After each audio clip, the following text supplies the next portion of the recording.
globalement tous les industriels du tabac ont le même projet, qui est globalement, on arrête de vendre des clopes. Nous, industriels du tabac, on est pour la santé publique. Donc on veut arrêter de vendre des clopes. Oui, on a été très méchants pendant toutes ces années, mais maintenant on est des personnes qui veulent sauver le monde. J'ai remplacé la clope par l'alcool, hein, clairement.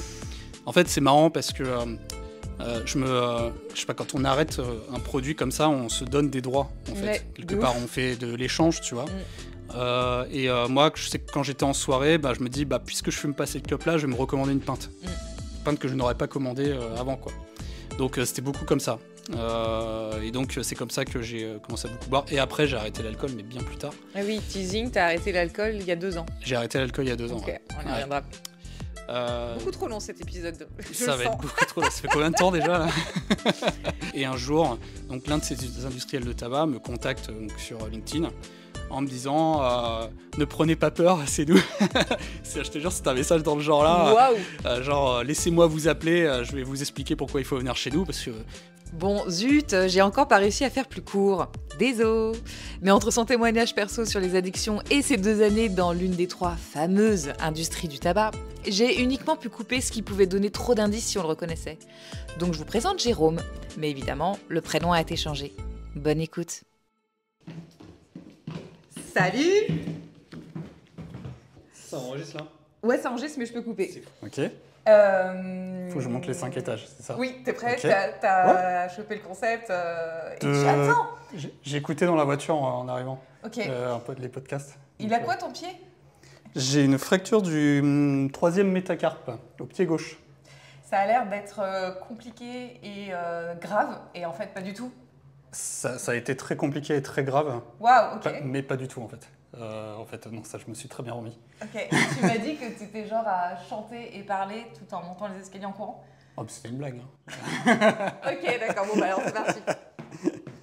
Parce que je sais que tu as arrêté de fumer, mais tu vas tout me raconter. Je sais pas depuis combien de temps, je sais pas combien de temps tu as été fumeur, à quel point tu as été un gros fumeur. J'ai tout fait dans ma vie. Et on a dit que tu t'appelais Jérôme pour cet épisode ou pas? Exactement, Sabine. Sab. Et donc, t'es sportif ou pas? Ça dépend des semaines. Certaines semaines, ouais, certaines semaines, non. Ça dépend des périodes, ça dépend de plein de choses. Ok. Et là, t'en es où dans le souffle? On est au 4e? On est au 4e déjà là? Ouais. Je le sens même pas. Ok. Non, c'est des petits escaliers, donc ça va. Bon, ça va, tu manques pas trop d'air pour l'instant. Là, je suis en PLS, là. Ok, c'est parti. Bienvenue. Merci. Vas-y, parle. Salut Sabine, c'est Jérôme. C'est Jérôme, l'interviewé du podcast du jour. Okay, qui est donc un podcast sur le métal, c'est ça? Exactement, okay. T'as tout compris. Je me suis toujours dit que le premier podcast que je ferais, ce serait un podcast sur le métal. Tu vois, ouais. Et là, je crois que j'ai raté un truc là. Mais on peut en parler. Le métal et la cigarette, en vrai. Ouais, c'est une de mes addictions. Hein, donc, Le métalleux fume beaucoup en général? Pas tant. Écoute, je suis assez impressionné parce que moi, je vais tous les ans au Hellfest. Ouais. Et je suis assez impressionné de voir comment ça a changé sur les habitudes de consommation de nicotine au Hellfest en l'espace de 3-4 ans. Il y a 3 ans, je pense qu'il y avait peut-être la moitié des gens qui fumaient des clopes sur place. Et typiquement, cette année, je pense que je n'ai vu que des cigarettes électroniques. 90% de cigarettes électroniques. Wow, donc, c'est fou. Ça a beaucoup changé, en fait, je trouve. Et je pense qu'il y a eu j'ai l'impression qu'il y a eu un vrai switch, là, en France, récemment, sur la clope vers la cigarette électronique. Reprenons. Bonjour, Jérôme. Tu es un ancien fumeur qui a un dossier, mais tu as signé un contrat pour pas en parler? Non, une clause de confidentialité? Non, j'ai pas vraiment de clause, mais disons que donc j'ai travaillé pour l'industrie du tabac et je peux dire des choses. Je pense que je peux dire à peu près ce que je veux. Après, évidemment, je connais beaucoup de personnes qui travaillent encore là-bas. Et donc j'ai beaucoup de respect pour ces personnes-là. Je ne rejette pas non plus totalement tout ce que fait cette industrie. Donc je vais forcément avoir un propos nuancé quoi, sur le sujet. Ouais. Et peut-être que je ne vais pas dire certaines choses, peut-être que je vais les dire, ça dépend. Donc, Oui, donc tu peux dire à peu près tout ce que tu veux, mais comme il y a des gens que t'aimes bien qui y bossent encore, t'as pas envie de ouais. leur dire du mal par rapport à eux?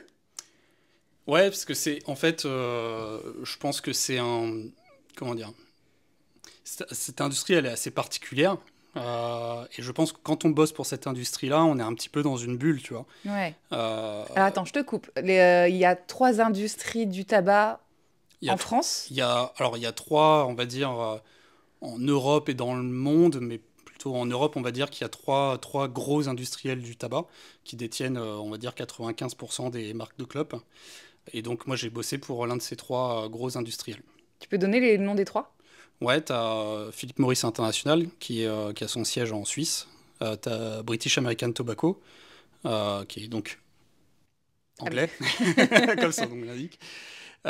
Et t'as GTI, donc qui est l'industrie du tabac qui est japonais. Ok. Et donc, Voilà. tu as bossé pour l'un des 3. Pour l'un des trois, ouais. Et tu peux nous dire plus précisément ou pas quel était ton secteur? Donc moi, je travaillais sur les alternatives à la clope. Je pense que la plupart des gens aujourd'hui en Europe qui bossent pour ces industriels-là bossent plutôt autour des alternatives à la cigarette, pour la simple et bonne raison que la cigarette aujourd'hui, avec les différentes législations, il n'y a pas grand-chose à faire en termes de marketing.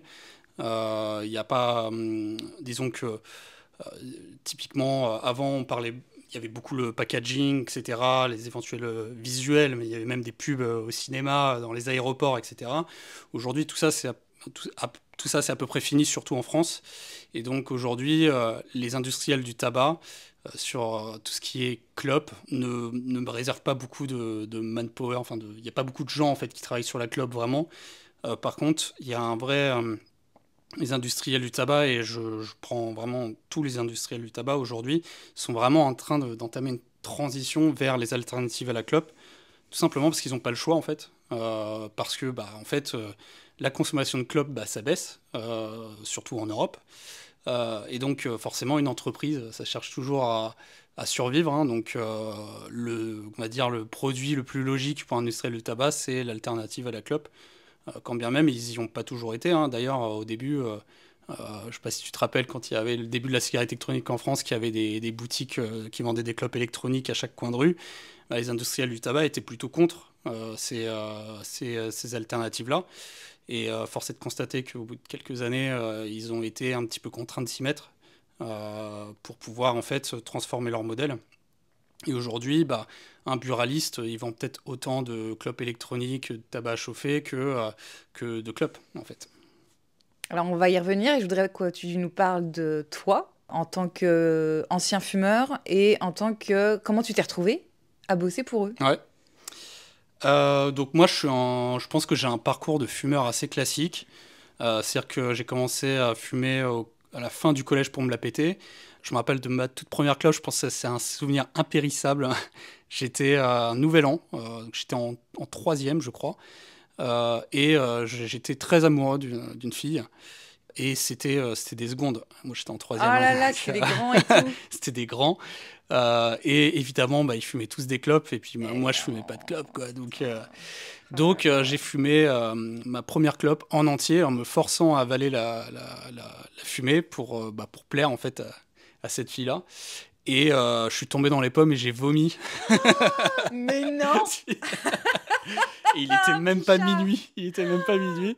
Et Attends, je, t'avais bu?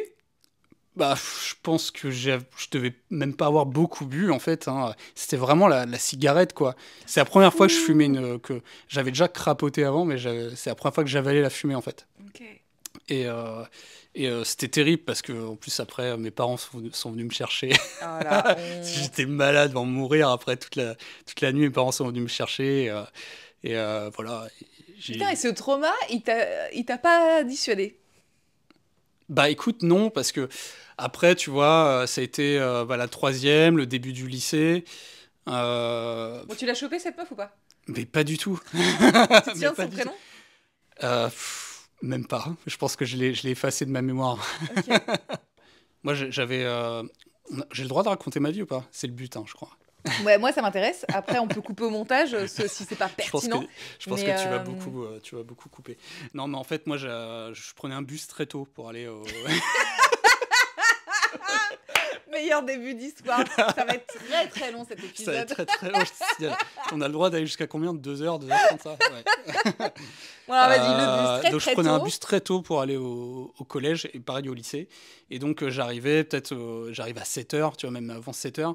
Et donc je traînais avec les potes devant mais le oui. collège et le lycée et on fumait des clopes, quoi. Bah oui, avec ça à faire. Et il y avait vraiment que ça à faire. J'habitais dans un petit bled en Picardie, donc voilà, c'est comme ça que j'ai commencé à fumer. Et puis après, ça, j'ai jamais arrêté. Après, il y a eu la vie étudiante, etc. Et je pense que je suis monté jusqu'à 2 paquets et demi par jour. Et alors, Hors soirée. ouais, en soirée, hein, ouais, en soirée, j'amenais un paquet dans la poche gauche, un paquet dans la poche droite, quoi. Enfin, Normal. et alors le truc dont je suis très fier, c'est que mes parents ne m'ont jamais découvert. Donc non, voilà, je suis monté très haut et j'ai arrêté du jour au lendemain. Et donc c'est marrant parce que du coup, en écoutant un peu ton podcast, ça m'a un peu replongé dans ce premier arrêt de la cigarette parce que les arrêts d'après ont été très différents. Mais dans ce premier arrêt de la cigarette, ça a été, je pense, une des pires épreuves de ma vie, quoi, clairement. Et en plus, alors j'ai arrêté suite à un problème de santé, en plus que j'avais eu un pneumothorax Waouh. qui m'a cloué au lit Oh. pendant 2 mois. J'ai continué à fumer pendant que j'avais mon pneumothorax. Ça, Et c'est puis, fou. 2, 3 mois après, mon pneumologue m'a dit, bon, ce serait peut-être temps d'arrêter. Et donc, j'ai arrêté du jour au lendemain. Et là, ça a été très difficile parce que, déjà, T'avais quel âge? j'avais autour de 23 ans. Donc, j'étais encore assez jeune. Quand j'ai arrêté, j'ai pris beaucoup de poids. J'ai augmenté de ouf ma consommation d'alcool. J'ai remplacé la clope par l'alcool, hein, clairement. En fait, c'est marrant parce que je sais pas, quand on arrête un produit comme ça, on se donne des droits, en fait. Ouais, Quelque de part, ouf. on fait de l'échange, tu vois. Mm. Moi, je sais que quand j'étais en soirée, je me dis, puisque je fume pas cette clope-là, je vais me recommander une pinte. Mm. Une pinte que je n'aurais pas commandée avant, quoi. Donc, c'était beaucoup comme ça. Et donc, c'est comme ça que j'ai commencé à beaucoup boire. Et après, j'ai arrêté l'alcool, mais bien plus tard. Ah oui, teasing, t'as arrêté l'alcool il y a 2 ans. J'ai arrêté l'alcool il y a 2 ans. Ok, Ouais. on y Ouais. reviendra. Euh, Beaucoup trop long cet épisode, je Ça le va être sens. beaucoup trop. Ça fait combien de temps déjà là 4 heures. Allez, on continue. donc voilà, j'ai arrêté la clope. Et t'es devenu gros et alcoolique? Je suis devenu gros et alcoolique, ouais, c'est terrible. Non, après j'étais très maigre, donc j'ai pris les premiers kilos que j'ai pris étaient plutôt des kilos normaux, on va dire, et puis après ça s'est un peu gâté, quoi. Puis voilà, après, qu'est-ce qui s'est passé? Donc moi j'étais dans un job pépère depuis pas mal d'années, et un jour, donc l'un de ces industriels de tabac me contacte donc, sur LinkedIn en me disant ne prenez pas peur, c'est nous. Je te jure, c'est un message dans le genre là. Waouh. Laissez-moi vous appeler, je vais vous expliquer pourquoi il faut venir chez nous, parce que forcément, tu reçois un message, alors que tu n'es pas du tout dans cette industrie-là. Hein. Je veux dire, moi, j'étais dans une industrie totalement différente. Tu reçois un message de cette industrie-là qui tu connais pas du tout, en dehors de ta consommation, tu te dis, mais c'est quoi cette blague, quoi. Et donc, quand j'ai été contacté, moi, je suis quelqu'un qui a toujours aimé un petit peu choquer. Quand j'ai été contacté, je l'ai un peu raconté à tous mes potes. Ouais, j'ai été contacté par l'industrie du tabac. Ils veulent l'interview, c'est drôle, machin. Je pense que je vais le faire, rien que pour savoir des trucs, etc., voir comment ils se comportent, etc. Et là, je suis tombé sur... donc, j'y suis allé et je suis tombé donc, sur un ERH qui me dit, mais vous savez, c'est pas si terrible que ça. Putain, c'est fou. Et, Le discours. Et ils m'ont présenté leur projet. Et je sais pas... En fait, j'ai encore du mal à savoir aujourd'hui si je crois totalement en ce projet-là ou pas. Je peux parler du projet parce que globalement, tous les industriels du tabac ont le même projet, qui est globalement, on arrête de vendre des clopes. Nous, industriels du tabac, on est pour la santé publique. Donc, on veut arrêter de vendre des clopes. Oui, on a été très méchants pendant toutes ces années, mais maintenant, on est des personnes qui veulent sauver le monde. En faisant arrêter les gens de fumer en remplaçant la clope par des alternatives sans fumée, sans combustion. Alors, chaque industriel a un peu son propre terme un peu marketing, mais en l'occurrence c'est la clope électronique, c'est le tabac à chauffer. Et maintenant, c'est assez nouveau, ça arrive en France, c'est déjà très présent dans les pays du Nord, c'est les pouches. Donc c'est des espèces de sachets de thé avec de la gélatine et de la nicotine que tu te mets entre la lèvre et la gencive, qui est en plus un peu parfumé maintenant, petit goût à la fraise et tout, qui te donne un peu ton petit shoot de nicotine, quoi. Donc ils me présentent leur projet et moi je dis bah en fait c'est pas con, quoi. En fait tu te dis quand on te le présente comme ça et que tu connais rien et en plus que t'es pas éduqué sur le truc, tu te dis bah effectivement c'est pas con. Tu te dis il y a un truc, quoi. Tu sais il y a bien des gens qui bossent pour cette industrie là. Tu te dis, ils méritent pas qu'on les mette tous au chômage, tu vois. Je veux dire, eux, ils sont, tu vois, ils font du marketing, du commercial, de la RH, ils ont des jobs comme tout le monde, tu vois. Donc, tu te dis, au moins, il y a un projet d'entreprise où ils veulent arrêter, etc. Il y a une sorte d'intelligence, tu vois, derrière. Donc, sur le coup, tu te dis, ok, why not? Et puis après, ils te parlent du salaire, et là, ça finit de te convaincre, quoi. Oh la vache. Parce que, clairement, et ça, ils te le disent, quand ils te prennent en entretien, c'est déjà ils te demandent direct, tu vois, si le jour où quand tu approches la promesse d'embauche, ils te disent mais ça peut être un souci par rapport à vos proches, etc., par rapport à l'éthique et tout. Et moi, il y a une RH qui me l'a dit et je peux le dire en plus parce qu'elle n'est plus dans l'entreprise depuis, mais elle m'a dit mais nous, de toute manière, on compense l'éthique avec la thune, quoi. Bah ouais. Donc, et il se trouve que moi, c'était une période où en plus j'avais vraiment besoin d'un job bien payé pour des raisons perso, quoi, on va dire. Et j'étais pas 100% convaincu par le projet, tu vois. Mais je me suis dit, bon, voilà. Et au-delà de ça, le job en tant que tel, en écartant, on va dire, le produit qui est ce qu'il est, mais voilà, quand on fait du commercial, quand on fait du marketing, que tu vendes du PQ, des voitures ou des clopes, c'est à peu près la même chose au bout du compte. Donc le job et le domaine de responsabilité, au-delà de ça, était hyper intéressant pour moi. Et donc j'ai accepté, quoi. Et par rapport au salaire qui compensait, on passe du simple au double Moi, je passais du simple au double, là. Ok. Je passais du simple au double. Ouais. Et, sans compter les cartouches gratos. Oui, parce que tu fumais du coup. C'est Alors quoi, non, je fumais pas, je fumais plus depuis T'avais un moment. arrêté? J'avais arrêté. Et ça T'as qui est repris? terrible. Mais bien sûr que j'ai repris. Putain! Mais j'ai pas repris la clope. J'ai pas repris la clope. J'ai repris l'une des alternatives phares que vend cet industriel du tabac. Et je trouve que l'état d'esprit de l'entreprise, et je connais des gens chez les trois industriels du tabac, donc Ouais. je sais très bien comment ça se passe. L'état d'esprit autour des alternatives dans cette boîte est quand même assez ambivalent. Parce que pourquoi j'ai commencé à consommer en arrivant? C'est un produit, on en parle toute la journée. Quand on y bosse, on en parle toute la journée.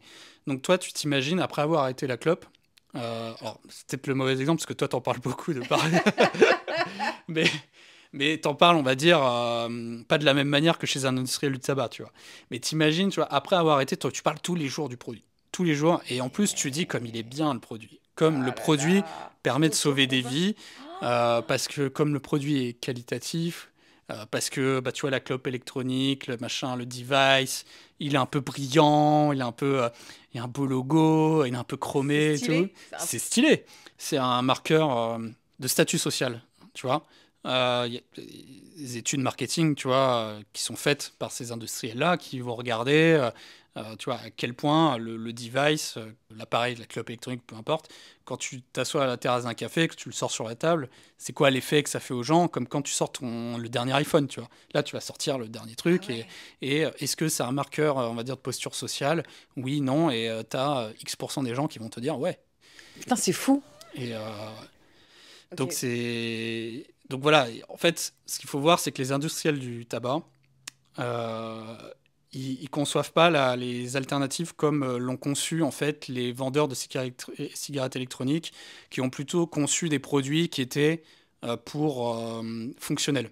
Pour les fumeurs qui arrêtent de fumer, ils veulent faire beaucoup de fumée, avoir un gros tank, donc ils vont te faire une clope électronique type Vaporesso qui est franchement abominable, tu vois, c'est moche.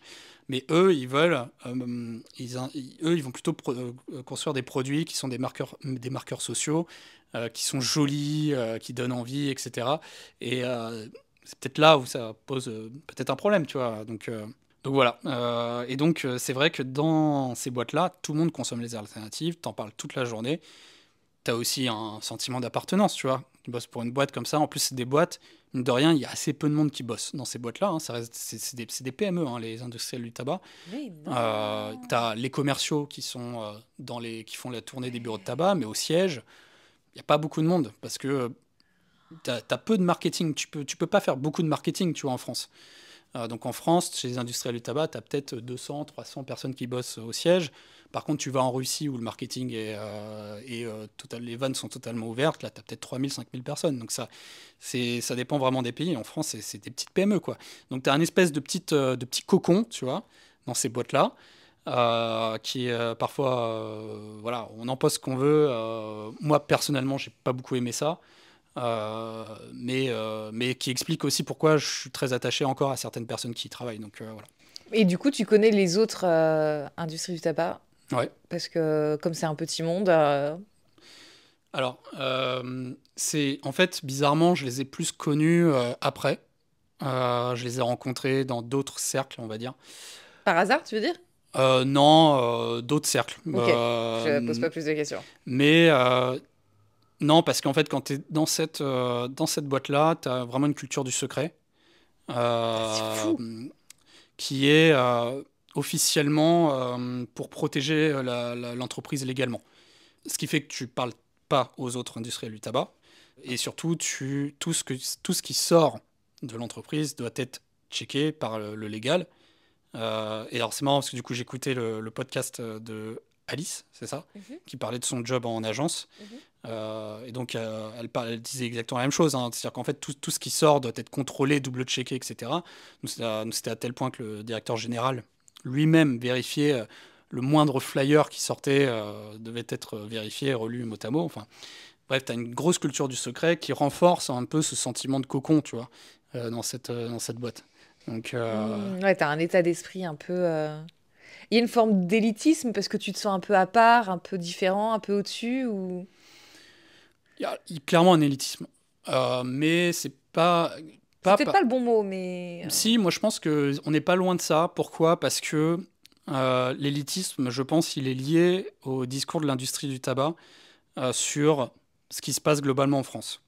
Je peux donner un pitch rapide de ce discours. Ouais, vas-y. Franchement, on y croit, on n'y croit pas. Moi, j'ai pas encore réussi à savoir si j'y croyais ou si j'y croyais pas. Vas-y, go. Mais le discours de l'industrie du tabac, c'est de dire c'est avec l'industrie du tabac qu'on arrivera à faire arrêter les gens de fumer.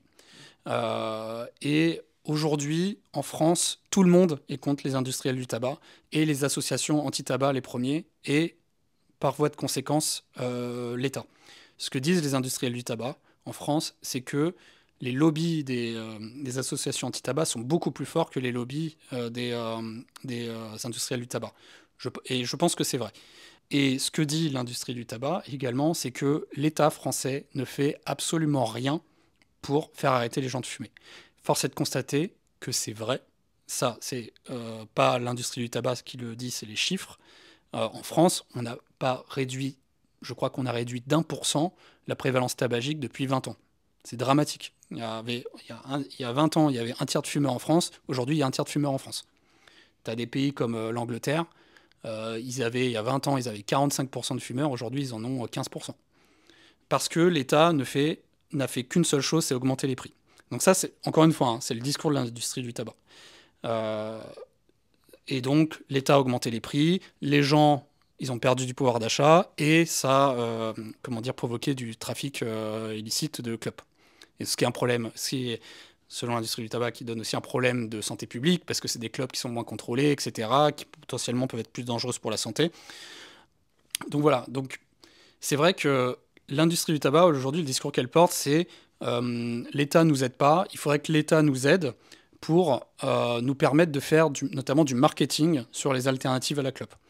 Parce que on pense que c'est les alternatives à la clope qui sont la meilleure voie de sortie pour les fumeurs. C'est compliqué comme phrase parce que j'entends l'argument, mais le bisounours a moins envie de dire mais pas du tout, vous êtes des méchants. Comment est-ce que tu deals avec cette info, quoi? Avec cet Je pense qu'il argument? n'y a pas de vraie bonne réponse. Moi, la première fois que j'ai arrêté la clope, j'ai arrêté sans alternative, sans rien, sans patch, sans que dalle. J'ai arrêté tout seul. Mais moi, je suis une personne parmi X millions de fumeurs.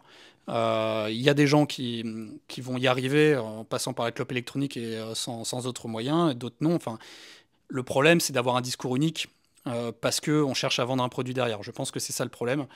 Et donc c'est là où je ne suis pas totalement d'accord avec ce discours-là. Mais disons que le discours en tant que tel, il n'est pas répréhensible. Tu vois. Je pense que, à mon avis, c'est quand même un discours qui doit être entendu. Ouais. Dans les cercles de discussion, il faut que l'État se mette à table en fait pour entendre ces discours-là et autant qu'entendre les associations anti-tabac. Parce qu'aujourd'hui, le problème, c'est que l'État, il en a rien à faire. Aujourd'hui, il ne discute avec personne. Tout ce que fait l'État, c'est augmenter les prix. Et ça, c'est un vrai problème aussi pour la législation. Parce que le problème aussi, c'est que la législation bouge très peu. C'est lent à faire bouger C'est une lent loi. parce que l'État ne s'en occupe pas, encore une fois. Aujourd'hui, les seuls trucs qui bougent, c'est les jurisprudences. Parce que, en fait, c'est les associations anti-tabac aujourd'hui qui font la loi. Ouais. Parce qu'elles font des procès. Les procès donnent un résultat et ce résultat fait une jurisprudence qui va déterminer si l'industriel du tabac peut faire du marketing, oui, non, pour la clope électronique, dans tel contexte, est-ce qu'il peut afficher des trucs sur le desk du buraliste ou pas. Enfin, tu vois, c'est vraiment Du coup, toi, où l'industrie est vachement en contact avec les associations anti-tabac, vous connaissez, ou vous surveillez, ou comment ça se En passe? fait, là-dessus, je peux pas vraiment te répondre parce que ça aussi, ça fait partie un peu de la culture du secret. Et c'est marrant parce que tu avais dans cette boîte, tu vois, la petite entité qui s'appelle, je me rappelle plus comment elle s'appelait, mais en gros, c'était l'entité qui faisait le lobbying. Et donc, eux, c'est les personnes que tu vois jamais, tu sais qu'elles existent. Tu vois jamais, tu les imagines un peu avec des grands parkas noirs et tout. Et donc, ils étaient pas nombreux, tu vois. Ils sont pas nombreux. Et donc, ils sont censés discuter avec les élus, ils sont censés discuter avec les associations anti-tabac. Tu sais pas vraiment avec qui elles discutent, etc. Force est de constater, en tout cas, que ça donne pas beaucoup de résultats pour les industriels du tabac parce que ils gagnent pas beaucoup de combats aujourd'hui en France. Ils en perdent beaucoup face aux associations anti-tabac. Je pense qu'elles font, honnêtement, je pense qu'elles font un travail formidable. On peut dire ce qu'on veut sur la manière de faire, etc. Mais je pense qu'elles font un très bon travail. Et donc, avec ça, je pense que les industriels ne gagnent pas beaucoup de batailles et sont peu entendus sur tout ce qui est lobbying, quoi. J'avais interviewé la directrice de l'Alliance contre le tabac.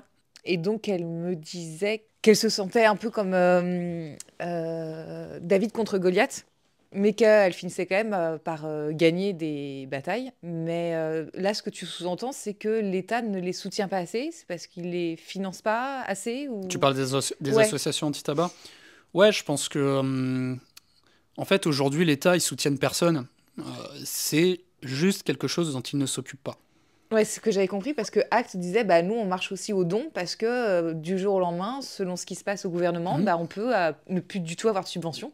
Ouais, Je trouve ça fou, alors que c'est l'Alliance contre le tabac, quoi. ouais. Et t'as une idée de pourquoi l'État ne fait rien? Ouais, c'est une politique électoraliste, je pense. Tu touches à la clope, c'est comme de toucher un petit peu au code de la route, tu vois. C'est comme de passer le périph' à 50, tu vois. Alors, les périphs à 50, il y en a qui le font. La clope, ils le font pas, tu vois. Donc, je pense que c'est la première raison. Je pense que la deuxième raison, c'est que, mine de rien, la clope, ça rapporte de l'argent, clairement. Voilà, je vais pas faire mon complotiste de base, hein, mais quand on voit qu'ils ont augmenté, ils ont doublé les prix et que la consommation de clopes, elle est restée la même, bah oui, ça rapporte de l'argent. Le discours de ouais, mais ça coûte à la Sécu, je sais pas, moi je suis pas persuadé, mais après, bon, je suis pas dans les comptes publics, mais voilà, donc je pense qu'il y a ça, et voilà, après, je pense que chaque gouvernement choisit un peu ses combats. Moi, ce que je vois, quand je vois ce qui se passe en Angleterre, t'es à des années-lumière. L'Angleterre, là, ils viennent d'annoncer qu'ils veulent arrêter la clope ils veulent interdire la clope pour les personnes nées après 2009. C'est ouf, quoi. Bah, c'est ouf, c'est passé là? Parce que Je c'est sais pas si c'est en passé. work in progress, mais enfin la Ouais. loi est en cours, mais je sais que en Nouvelle-Zélande, ils avaient le projet, la loi est passée et le gouvernement a changé, ils ont retiré cette loi. Donc du coup là, c'est effectivement le Royaume-Uni qui prend le relais. La France, c'est dans les starting blocks aussi, si j'ai bien compris. Parce qu'en fait, quand j'ai écrit mon bouquin, sur l'arrêt du tabac, la Nouvelle-Zélande était en train de faire cette loi, donc j'étais au taquet. Au moment où mon bouquin sort, la loi passe, donc je fais une modification de note de bas de page. Mon bouquin sort et la loi est retirée.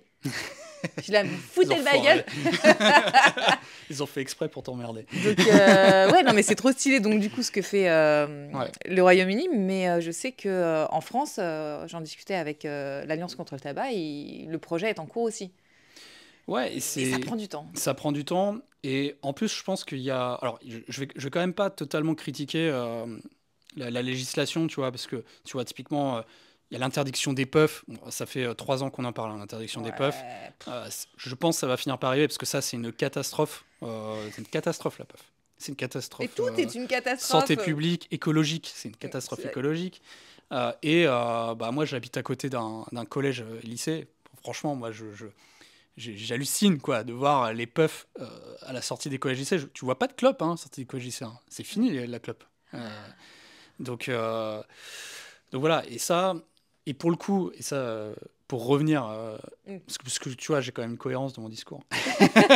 J'avoue, parce qu'il y a tellement de sujets ouverts là sur lesquels j'ai envie de Ouais. revenir. Et, Mais non, mais pour revenir à mon job dans cette industrie du tabac, et je crois qu'on en parlait un petit peu avant que je vienne pour ce podcast, l'une des raisons pour lesquelles je suis parti, c'était que cet industriel-là voulait lancer sa puff.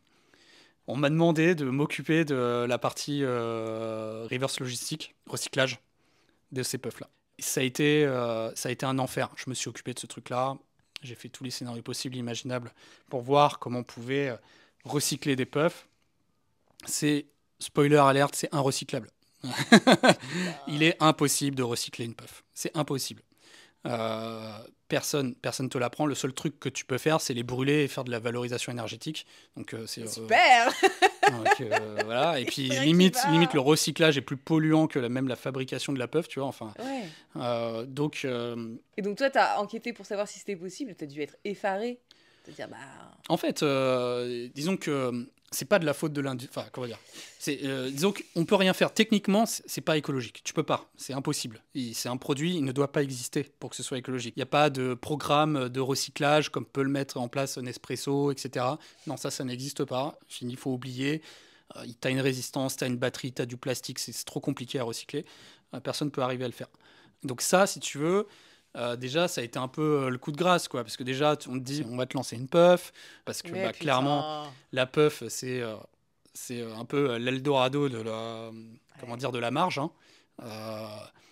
Un industriel du tabac, quand il vend un paquet de clopes, il se fait très peu de marge. C'est l'État qui prend toute la thune. Hein. L'industriel, il a quelques centimes par paquet de clopes. Par contre, le buraliste, il a un peu plus, mais pas beaucoup plus. Par contre, une puff, c'est un délire. Hein. La puff, le buraliste et l'industriel du tabac, ils s'en mettent mais plein les poches.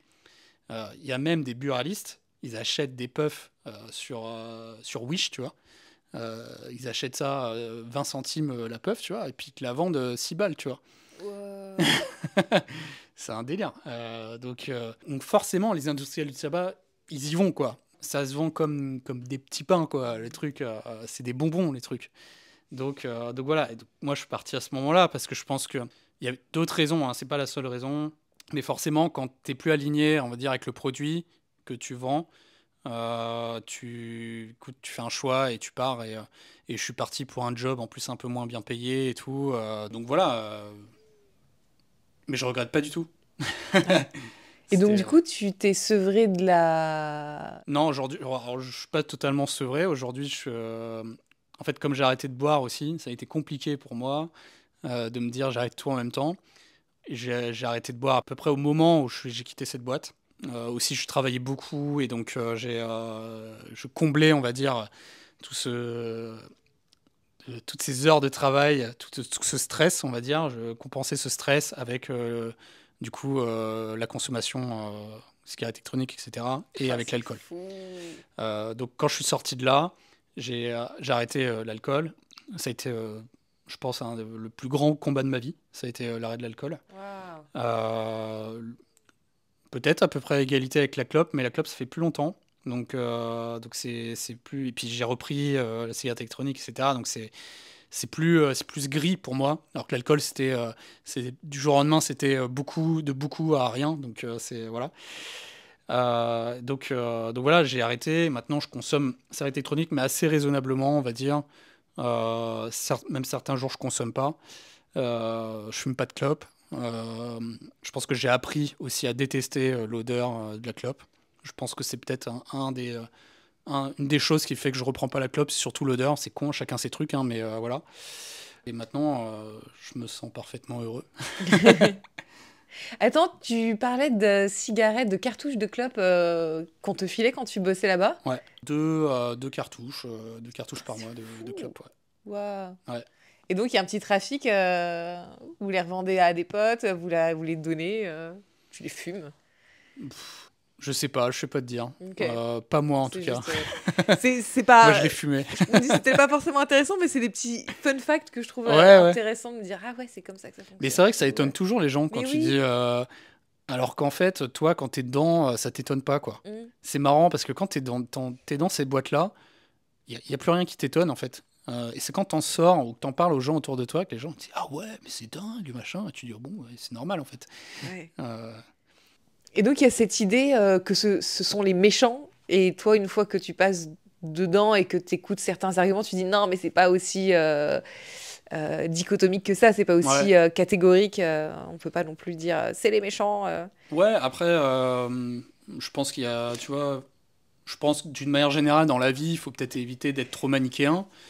Donc, il faut toujours avoir un petit peu de nuance. En fait, ce qu'il faut se dire, c'est que c'est des boîtes qui font du profit, quoi. Une boîte, ça fait toujours du profit. Je veux dire, du jour au lendemain, un Oui, mais industriel attends, du mais c'est pas tabac. un argument. L'argument, il est Non, non, non, claqué. je dis pas que c'est un argument je dis pas que c'est un argument pour défendre l'industrie du tabac. Ce que je dis, c'est que il y a rien d'anormal à ce qu'un industriel du tabac pousse son produit. C'est son job. On est pour, on est contre, mais c'est son job, tu vois. Et du coup, bah, Mais c'est quand le produit nuit à ce point-là à l'humanité et à la ouais, planète, on se dit, bah ça, non, mais c'est ok parce que ça. ouais, non, non, mais C'est pour c'est ça pour qu'il y a ça. une incohésion. Ouais, ouais, je suis d'accord avec toi. Il y a une incohésion et en même temps, c'est pour ça aussi qu'ils changent leur discours, tu vois. Qui te disent dans 10, 20 ans, on vendra plus de clopes, tu vois.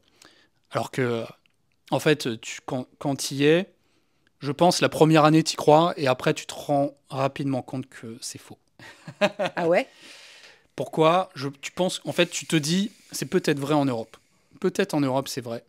Mais en fait, tu te Ouais. dis, ce que tu vois pas, c'est tous les autres pays du monde, hein. Ouais. Tu te rends pas Non, compte, hein. Enfin, mais franchement, tu te rends pas l'Afrique. compte en Afrique, tu te rends pas compte en Asie. Ah ouais, oui, en Et Asie. là, ils se font une thune de Ouais. ouf. Et là, les alternatives, elles n'existent pas.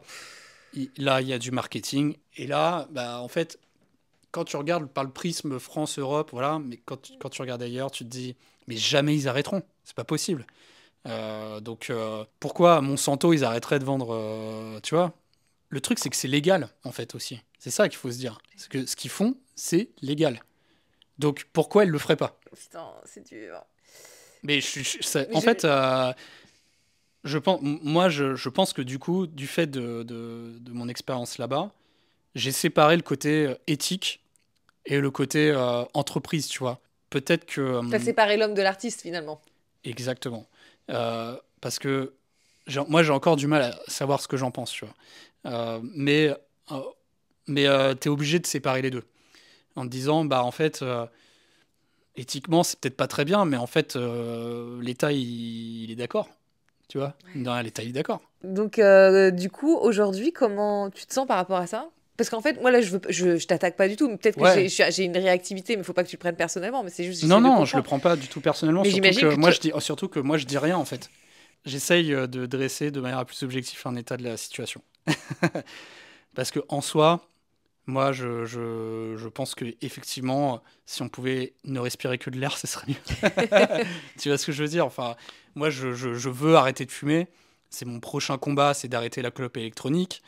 Je voudrais que tout le monde arrête de fumer. Je pense que la cigarette électronique, c'est mal, éthiquement, mais c'est autorisé. Voilà. Et, et en fait, je pense que aussi, mon discours, il est aussi lié au fait qu'il y a encore beaucoup de personnes que j'aime qui travaillent dans cette entreprise-là. Et je pense que, voilà, il y a... le jour où l'État dira c'est interdit, bah, ça sera interdit, tu vois. Et je pense que, moi, mon discours, ça a toujours été, mais il faut que l'État se bouge, quoi. Et je trouve ça hyper bien que l'Angleterre voilà, réfléchisse à ça, que la Nouvelle-Zélande y réfléchit. C'est ça la clé, en fait. C'est pas de se dire, s'attendre à ce que les industriels du tabac aient, on va dire, une révélation un jour, ah putain, c'est pas éthique ce que je fais, quoi. Bah, ça n'arrivera jamais. Moi, ce qui est intéressant, c'est que toi, tu as pu voir ça de l'intérieur. Tu te rends compte qu'effectivement, c'est pas blanc-noir, mais qu'ils arrivent quand même vachement bien à créer des discours qui te tordent le cerveau pour modifier tes croyances et tes projections, quoi. Ouais, ça c'est C'est et fou. c'est là C'est où une c'est stratégie là de génie. ouais, c'est clair et surtout sur les nouveaux employés. C'est un truc Ouais. de dingue. C'est du lavage de cerveau. T'as un exemple? Ouais, c'est marrant parce que en fait, il y a des mots qu'on peut pas utiliser. Par exemple, et je pense que je l'ai dit, et du coup j'ai été un peu formaté, hein, parce que je l'ai dit plusieurs fois, ce mot-là, je sais pas si tu l'as entendu, j'ai dit le mot consommer. Ouais. En fait, on peut pas dire qu'on fume une cigarette électronique dans cette boîte-là. On te dit non, tu fumes pas, tu consommes. Ah. Parce que l'entreprise fait en sorte d'adopter tout un nouveau vocabulaire, tout un storytelling différent pour les alternatives à la clope versus la cigarette. Ils font vraiment en sorte de séparer. Tout est séparé. Parce que justement, ils veulent qu'on n'associe pas les alternatives à la clope. Ouais, Et ça c'est, tu vois, emprunter un vocabulaire que personne n'emprunte. Personne dit, tiens, je vais me consommer un petit pod. Personne ne le dit, tu vois. Et ça, tu vois, pour moi, ça fait partie du lavage de cerveau. Et je pense au-delà du lavage de cerveau, c'est c'est d'autoriser la consommation de ces produits-là dans toutes les salles de réunion, dans les open space, etc. Mais même en télétravail, tu vois, mettez ta webcam. Bon, déjà, c'est webcam pour tout le monde. Et en webcam, il faut que tu montres que tu consommes, tu vois. mais non. Personne ne te le dira. Mais il faut qu'on voit, tu vois, Ah le là device et là, tout. c'est tellement bizarre. Ouais. Et ça, pour le coup, je pense que, et tu vois, avec un peu de recul, je me suis un petit peu laissé avoir par ce truc-là, au départ. Au début, quand je suis Ah. rentré, tu vois, je me suis pris au jeu, je vais employer le même vocabulaire qu'eux, c'est normal, tu rentres dans une boîte aussi, tu sais, Ouais, tu veux t'intégrer, quoi. tu veux Comme quand t'intégrer, t'es t'es pas, au collège et que t'es amoureuse de quelqu'un qui est au lycée, bah tu voilà, veux comme la faire soirée quoi? du Nouvel An, enfin, En c'est fait, ta vie, exactement c'est ça. l'histoire de ce putain de C'est nouvel an qui se cette répète, soirée qui quoi. se répète éternellement. Mais non, mais c'est ça, tu veux t'intégrer, t'es pas totalement en sécurité, tu cherches aussi à montrer ta légitimité, donc voilà. Et donc du coup, tu te laisses avoir un petit peu par ce truc-là, et puis au bout d'un moment, tu te rends compte que c'est totalement con. Bon, ça va, tu t'en es rendu compte rapidement, t'es resté 2 ans. Ouais, je pense, je m'en suis rendu. Mais moi, je suis pas, comment dire, je fais partie de ceux qui sont arrivés après aussi. Ce qu'il faut voir, c'est qu'il y a un peu deux typologies de personnes dans cette industrie-là. Tu as ceux qui sont là depuis toujours et ceux qui sont arrivés après, au moment où ils ont développé les alternatives. Pourquoi? Parce qu'au début, c'est des boîtes qui faisaient essentiellement du marketing. Et notamment du marketing hyper fancy, tu vois. Sponsoring de la Formule 1, soirée privée à Paris, machin, nanana, on distribue des clopes et tout. Sexy, tu vois, le marketing de la clope. Et encore une fois, j'ai écouté le podcast d'Alice. Alice, hein, c'est ça? Oui, c'est ça. Elle en parlait très très bien, tu vois. Et je pense que c'est vraiment ça l'état d'esprit du marketing et de l'industrie du tabac à la base. Et en fait, quand ils ont lancé les alternatives et qu'il a fallu avoir plutôt un discours de santé publique, orienter utilisateur, former tes utilisateurs à ces nouvelles alternatives, parce qu'ils n'ont pas vraiment envie de les utiliser, tu vois, à la base. Ils ont plutôt envie de continuer de fumer, tu vois, normal. Du coup, euh, du coup, ils sont allés chercher des personnes comme moi, comme plein d'autres, hein, dans plein d'industries différentes, qui n'ont rien à voir avec la clope, qui savent faire du marketing, du commercial, du déploiement, des choses comme ça, quoi. Chose qu'ils n'avaient jamais fait, en fait, avant. Du marketing client, ils ne savaient pas ce que c'était.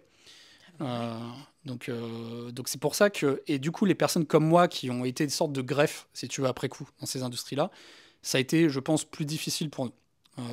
Et on est nombreux à être partis. Mais ceux qui sont là depuis 10 ans, 15 ans, 20 ans, ils partiront jamais. Et c'est normal, tu vois. Ils ont un esprit corporate qui est tellement ancré. C'est pas péjoratif, hein, ce que je dis. Ils sont attachés à leur boîte, tu vois. Comme moi, j'ai pu y être attaché, mais j'étais plus attaché aux gens, pas tellement aux produits. Mais eux, ils sont même attachés aux produits, quoi. Oui, c'est ça, faut se rappeler que bah, derrière, il y a l'humain, quoi. Donc, Ouais. il y a les liens, il y a des vrais gens qui ont leur vie, qui ont leurs problèmes, leurs joies. Donc, c'est pas que des grands méchants inattaquables, quoi. Et ce qu'il faut voir, c'est que ils bossent dans un contexte difficile quand même. Enfin, J'avoue, en plus, c'est fou. Psychologiquement, tu ça, fais du c'est pas marketing dans ce facile. domaine, c'est l'enfer. Tu peux rien faire. Enfin, je vais, comment dire, c'est pas une manière de victimiser l'industrie du tabac, hein. Je parle vraiment des gens. La plupart sont quand même plutôt fiers, en fait, de la stratégie, on va dire, de switch vers les alternatives. Je pense que ça peut être compréhensible.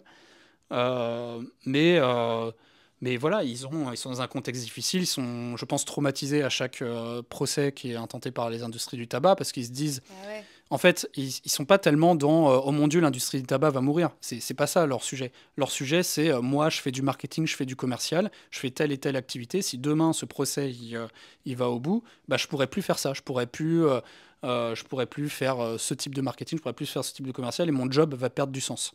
Je pense que c'est ça un peu la souffrance qu'il y a chez les employés de cette industrie-là. Donc encore une fois, voilà, il faut pas, voilà, faut se rappeler qu'il y a des humains. Et moi, je dissocie beaucoup, on va dire, l'industrie des humains qui y travaillent. Tu vois, c'est quand même deux choses différentes, quoi. Ouais, je pense qu'on peut encore en débattre pendant des heures, donc on va refermer quand même un peu le sujet.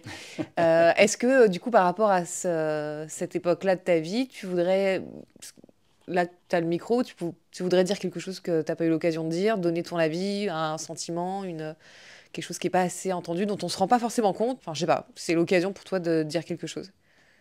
Je reviendrai à ce que je disais un petit peu au départ. Je pense que si on a envie de s'engager dans ce combat-là, il faut s'y intéresser avec toutes les composantes. Et je pense que l'industrie du tabac est une de ces composantes-là. Et je pense que, alors, voilà, que je citais les chiffres tout à l'heure. Encore une fois, c'est dramatique ce qui se passe en France sur le pourcentage de fumeurs. Il faut regarder un peu ce qui s'est passé dans les autres pays aussi, peut-être s'en inspirer, parce que bah, l'Angleterre, l'Espagne, l'Allemagne, ils ont fait différemment. Et je pense qu'ils ont plutôt bien réussi, notamment en utilisant, pas tout le temps, hein, c'est pas, voilà, mais en utilisant pour certaines campagnes, etc., le principe des alternatives. C'est-à-dire, en fait, ils n'ont pas totalement fermé les portes aux alternatives, là où l'État français ferme les portes aux alternatives.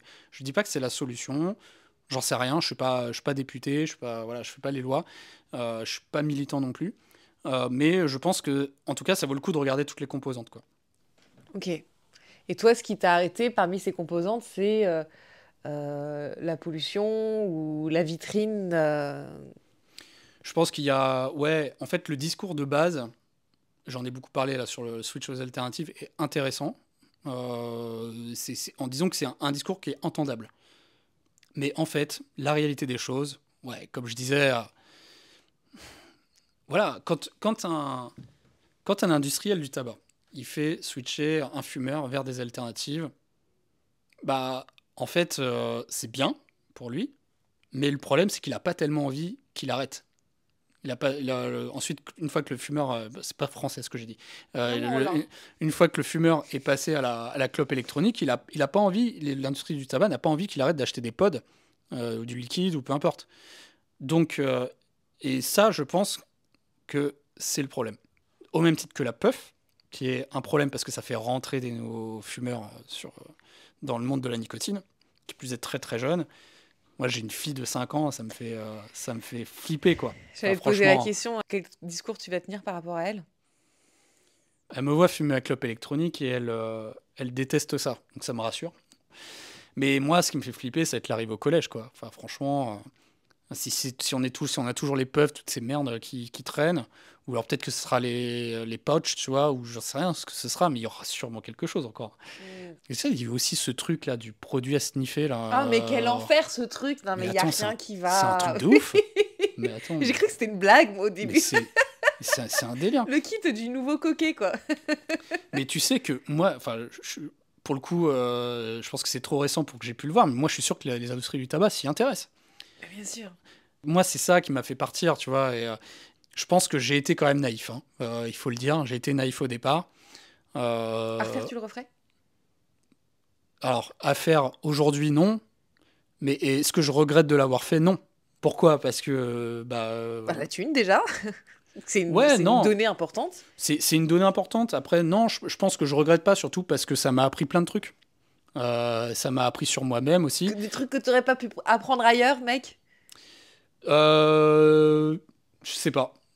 Je sais pas si je m'y serais intéressé, honnêtement. Et puis au-delà de ça, c'est pas que les trucs que j'ai appris sur l'industrie du tabac, tu vois. J'ai beaucoup travaillé, j'ai fait un quasi burn-out, Ouais. et donc je suis ressorti un peu, je suis ressorti pas bien de tout ça, tu vois, de ces 2 ans dans cette boîte-là. Voilà, le jour où j'ai déposé ma démission, je l'ai fait en pleurs et tout. Enfin, c'était horrible, quoi. Et en fait, bah moi, voilà, c'est hyper bateau, hein, mais ce qui ne te tue pas ne te rend plus fort. Oui. Mais c'est vrai, tu vois, parce qu'en fait, ça, derrière, moi, j'ai changé plein de choses, tu vois. Je pense que c'est grâce à cette boîte-là que j'ai arrêté de boire, au final. C'est grâce à cette expérience-là que j'ai arrêté de boire.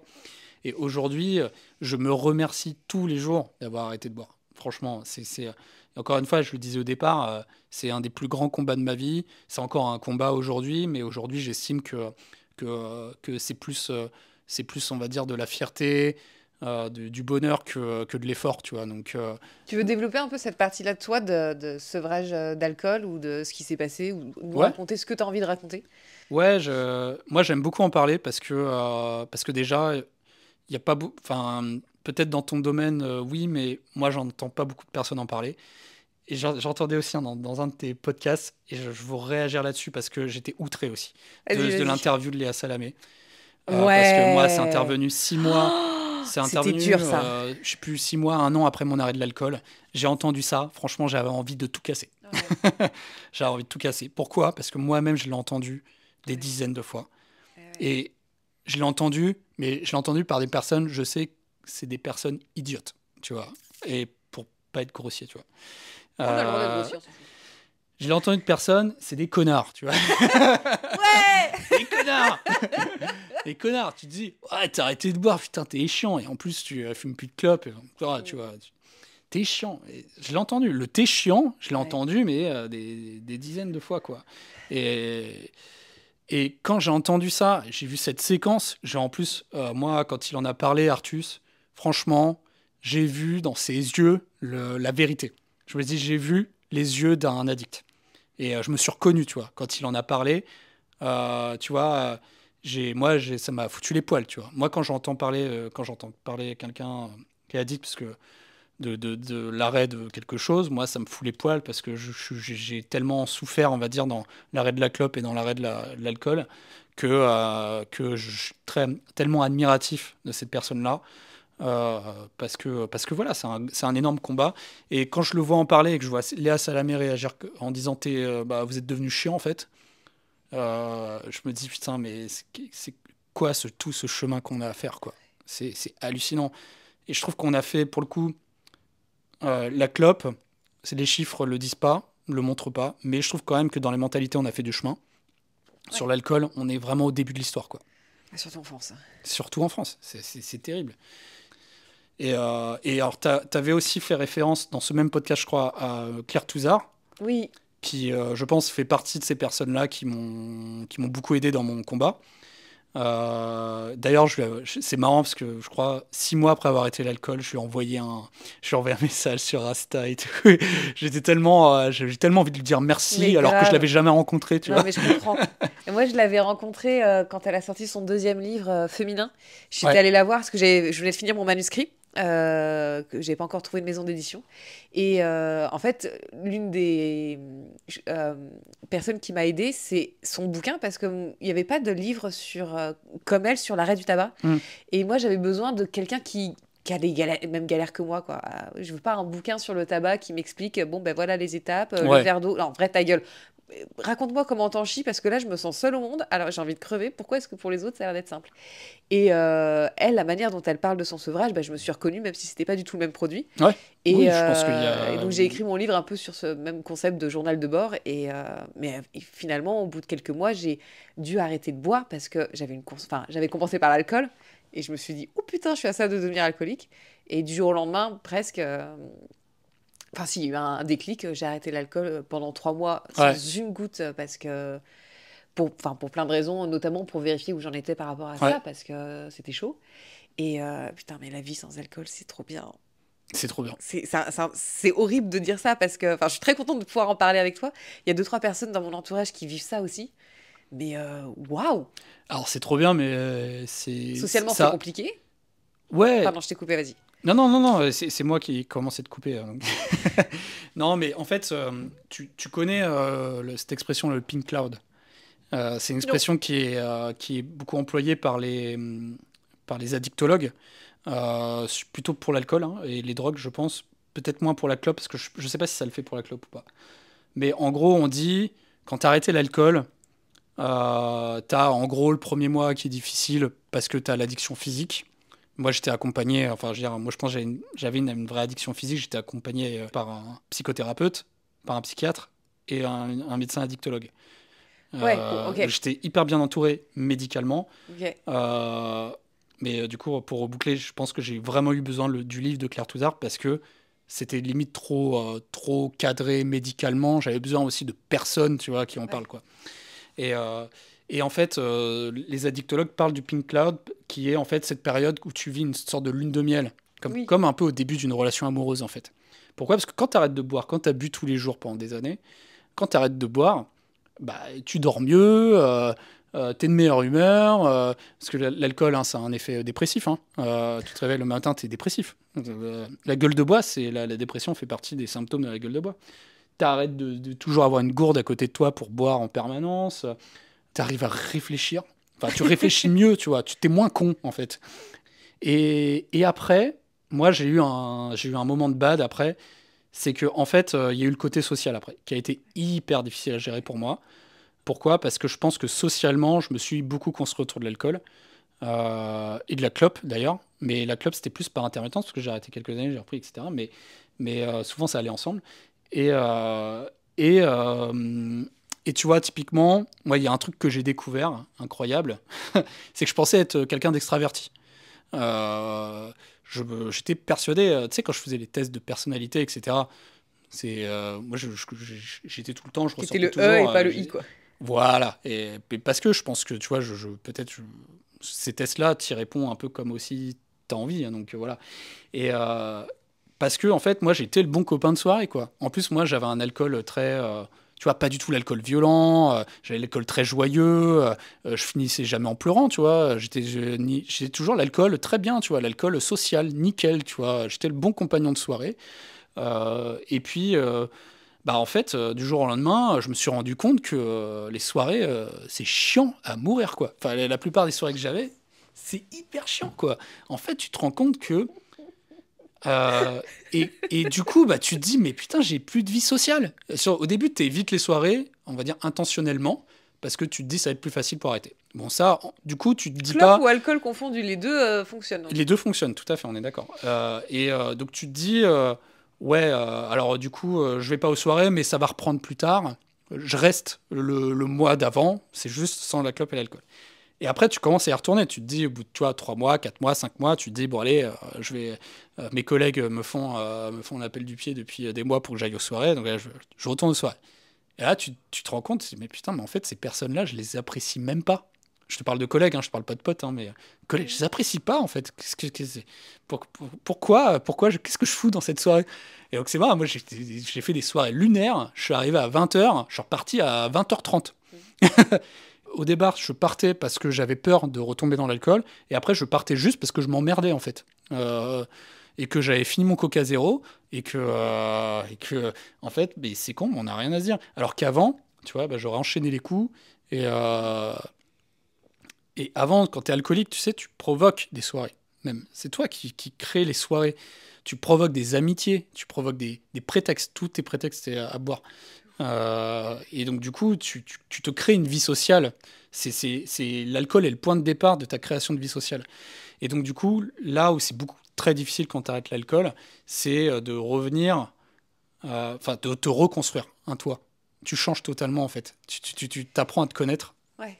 Moi, c'est une renaissance. C'est vraiment une renaissance. C'est le paradoxe parce que c'est facilitateur de liens, un peu comme la cigarette quand on est au collège, lycée, c'est pour créer du lien, mais en fait c'est un lien pourri. Ouais, c'est un lien pourri. Mais parfois ça donne des vrais liens, mais c'est juste que la vie fait que... Moi, j'ai perdu des amis. Ouais. Mais en fait, quand je dis j'ai perdu des amis, c'est faux, parce qu'en fait, ça n'a jamais été des amis. C'était des potes de picole. Ouais, Claire Touzard le dit vachement bien. Ouais, et moi, je me suis beaucoup retrouvé dans ce qu'elle disait. Et après, il y a d'autres amis que j'ai redécouverts. Voilà. Et je pense particulièrement à un pote en particulier, qui a aussi des problèmes d'alcool, etc. Et quand on se voyait, voilà, on picolait beaucoup et on terminait complètement rabat à chaque fois. Et quand on s'est revus après, du coup, bah, c'est marrant parce que les gens, quand tu bois pas, du coup, ils baissent aussi leur consommation d'alcool. Donc, du coup, lui, il buvait moins, moi, je buvais pas du tout. Et on s'est pas dit du tout, on se disait pas du tout les mêmes choses. Mais par contre, on est arrivé à se dire des choses, certaines choses peut-être plus profondes, plus précises, moins vagues. Superficiel, quoi. Et avec moins d'émotion. Parce qu'en fait, enfin, comment dire, quand je dis avec moins d'émotion, avec plus de contrôle. Et ça aussi, c'est assez kiffant de retrouver le contrôle. Parce qu'en fait, l'alcool, il va aller te booster certaines émotions et t'en cacher d'autres. Et en fait, là, tu retrouves une sorte de contrôle de tes émotions. Et donc, les amitiés sont plus précises, quoi. Je sais pas d'autres mots, en fait. Et du coup, bah, tu te dis, ok, bah, en fait, c'est cool, cette personne-là, elle est cool, je la redécouvre. Je la redécouvre sobre. Il y a plein de choses que tu redécouvres. Moi, tu redécouvres le matin, tu vois. Le matin, c'est incroyable. Mais oui, mais je me dis la même chose. Mais le matin, c'est la vie. C'est la vie, le matin. Moi, j'adore... tu vois, franchement, moi, mon kiff, c'est quand il y a du soleil qui passe au travers de ma fenêtre le matin, tu vois, de boire mon café avec les petits rayons de soleil et tout. Alors qu'avant, mais le matin, mais tu détestes le matin quand tu bois, que tu fumes. Souffre. Tu détestes le matin. Tu te fais mal le matin. Tu te fais mal, tu n'aimes que le moment où tu bois, voilà. Ouais, ou ça va être l'apéro, quoi. Ouais. Oh, putain, j'ai encore 1 million de questions, mais là, on en est à 1h10. Qu'est-ce que tu voudrais dire aux auditeurs, aux auditrices qui nous écoutent, là, qui ont un craving de n'importe quoi, un craving, ça peut être de clope, d'alcool, de drogue, mais en tout cas, moi, je spécifie ça à la cigarette, parce que l'alcool, il y a d'autres podcasts qui sont très, très bien, mais il y a moins sur la cigarette, j'ai pas trouvé de gens. Moi, j'aime bien parler des addictions en général, en fait. Moi, je pense que quelqu'un qui fume depuis très longtemps, qui a du mal à arrêter, quelqu'un qui boit depuis très longtemps, qui a du mal à arrêter, c'est quelqu'un qui doit admettre qu'il a un problème d'addiction. Moi, ça a pris du temps, mais j'ai admis que j'étais quelqu'un qui avait un problème d'addiction. T'as un terrain addictif. J'ai un terrain addictif. Et c'est pas parce que j'ai arrêté la clope que j'ai arrêté l'alcool que je suis pas quelqu'un d'addictif. Ouais. D'addict, ouais, pardon. Parce que quelqu'un d'addictif, c'est quand les autres sont addicts. Ça n'a rien à voir. Et en fait, et ça, je pense que c'est un gros apprentissage quand même. Et ça l'est encore pour moi aujourd'hui parce que je suis addict à plein d'autres trucs. Dont le métal. Dont le métal. Je suis addict au concert de métal. Moi, mais attends, mais t'es comme Carilla, Laurent Carilla. Le médecin psychiatre fan de métal, c'est le spécialiste des addictions. Faut que je l'écoute. C'est grave. Mais tu vois, la rue qui est là-bas, là, avec toutes les salles de concert, j'y passe beaucoup de temps parce que je vais toutes les semaines à des concerts. Ça pour dire que c'est pas grave d'être addict. Parce que c'est très bien d'aller voir des concerts de métal, n'est-ce pas ? C'est pas grave d'être addict. C'est juste il faut ça. Je pense que moi, j'ai réussi à orienter mes addictions vers quelque chose. Parce que typiquement, je veux voir beaucoup plus de concerts depuis que j'ai arrêté de boire. Parce que souvent, une addiction remplace une autre. Quand on est addict, je pense un des moyens peut-être de se sauver des trucs mauvais, c'est de trouver les bonnes addictions, celles qui sont utiles, celles qui font kiffer, celles qui font pas de mal aux autres, celles qui font pas du mal à soi-même. Et voilà, ce sera peut-être mon dernier mot. Trop bien, bah ouais, c'est pas mal comme dernier mot ça. Mais alors du coup, tu dirais que tu manques pas d'air ou pas ? Bah ouais, moi j'adore choquer.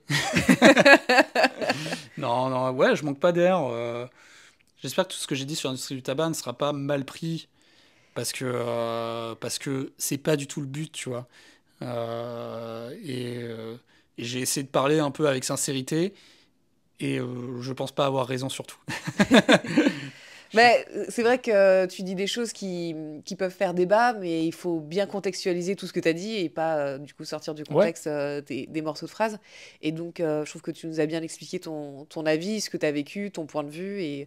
Et c'est qu'un avis parmi d'autres et c'est complètement entendable et tu as tes arguments et tu as l'honnêteté aussi de dire j'ai eu ma période naïf, j'ai eu des questionnements éthiques hyper forts, je suis passée par plein d'étapes, donc c'est ce qui fait que tu es là aujourd'hui, donc merci pour ça et merci pour ton témoignage.